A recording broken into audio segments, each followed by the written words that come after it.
Aujourd'hui, donc, on a la halle Tony Garnier, donc un lieu emblématique à Lyon. Alors, Mathieu Hofer, donc je suis directeur de Tech & Live, qui est le service prestation du groupe Orosono.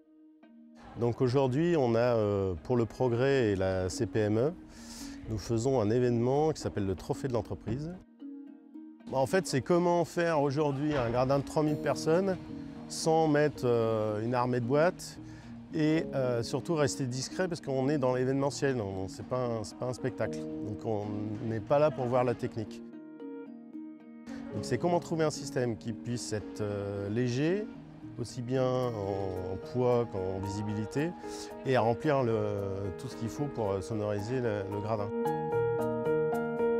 Bonjour, je m'appelle Félix Dutrève. Tony Garnier, c'est quelque chose qui est en triangle, en fêtage. Le toit est comme ça dans le sens de la longueur. Donc on a besoin d'un système qui soit efficace dans la portée. Là, j'ai 45 mètres à couvrir en profondeur, une trentaine en largeur. Et on va dire, je fais pratiquement tout le gradin avec 12 boîtes par côté de N-Ray qui est vraiment tout petit, quoi. De pendu, ouais, j'ai 12 boîtes de N-Ray par côté. Au sol, j'ai 8 SCV F.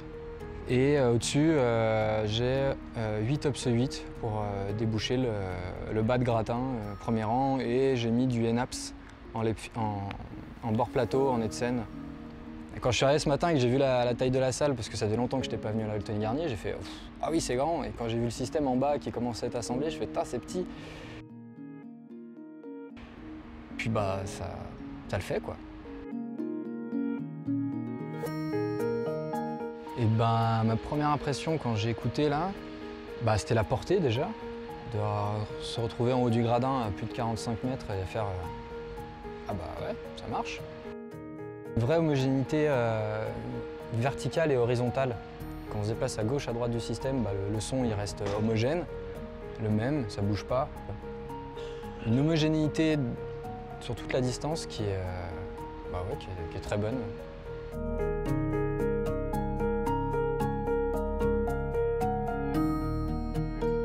C'est le côté, c'est ça qui est super, c'est une technologie qui te permet d'avoir dans la boîte beaucoup plus de SPL, de descendre plus bas en fréquence.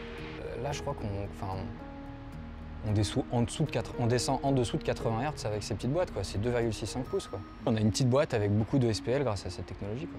Ça, les doubles annulaires, on a un condensé dans une petite boîte de puissance qui est très bien utilisé, quoi.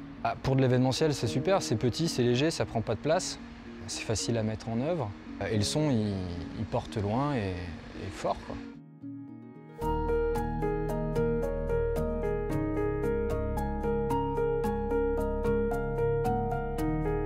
Là, le cahier des charges était différent parce qu'on était dans l'ancienne gare des Brotteaux, qui est un lieu très compliqué à sonoriser parce que très réverbérant. Donc on a une dalle au sol très brillante et puis de la vitre de partout. Et donc le défi, c'était comment faire un son qui puisse lâcher les chevaux, parce que c'était quand même les 20 ans d'une boîte de nez, sans venir polluer et qu'il soit intelligible. Parce qu'on avait un groupe quand même d'une dizaine de musiciens sur scène.